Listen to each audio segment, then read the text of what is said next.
Well, on that note, Lucy, I do have a question to ask you. What? How do you speak? No, time to stop. So good. He does not appreciate country It's music. going to be such a good song.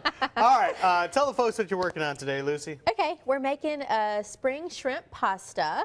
So we got started with some veggies in this pot. We started out with a couple of tablespoons of olive oil over medium-high heat, added some green onions, asparagus, and some garlic. And as you can see, our water over here has come up to a boil, so we're just going to go ahead and put our pasta in. Okay. And whenever you are cooking pasta, you want to salt the water, so we have some flavor on our actual pasta. And I'm using little bow tie pasta today, and this is a 12-ounce bag, not your normal 16-ounce bag. So. And what is bow tie pasta actually called? Farfalle. Oh yes, that is right. Oh man, I almost got stumped. And you also add salt to raise the boiling point in addition to add flavor, correct? Yeah, Is that you true? don't want to add the salt at the beginning. You don't? No. Well, they say it can mess up the bottom of your pot. So always just add it right before you put it in. Okay. And then we are just going to boil it for about 8 minutes or so. So in the meantime, we will continue over here with our veggies. So again, I still have this over medium-high heat, and we're going to add a pint of grape tomatoes or cherry tomatoes. And I love it when I can buy them in these little I do too. containers. Those are awesome. I love They those things. are. Yeah. You just take the top off, and then you just rinse it, and all the water drains out. So I love when we have that. And of course, you can do it in the other pint containers too, but it's just not as fun for some reason. As a whole, I love how you're selling this as a spring pasta dish, because that's how it feels.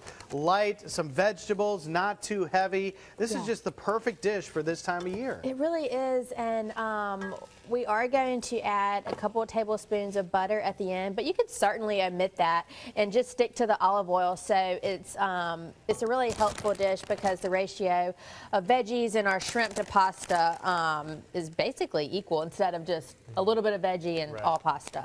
And you could certainly substitute wheat pasta too, which I love and eat all the time. So now we're just wilting in a bag of fresh spinach. So I'm just adding a touch at a time, and the heat, of course, makes it wilt very quickly.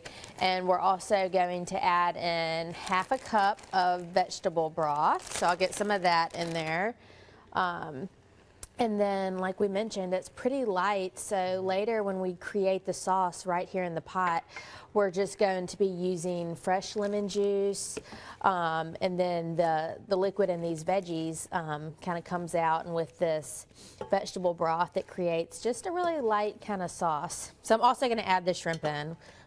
Now I will tell you, you and Chassie were talking about peas in the first segment. Peas are kind of to me. I agree. Really? Oh my gosh, that is so funny. They're like my favorite thing, and I really do not eat enough of them for them to be, I don't know. They're pretty, and I like the color. I just used, I got the frozen ones, and I just let them thaw, and we don't want to add them in too soon because, of course, we want them to keep their pretty green color. Well, here's what I was going to tell you. I'm going to make this dish sometime. I'm just going to make my version without the peas, if that's okay. Well, that's fine. I'm not trying to upset you.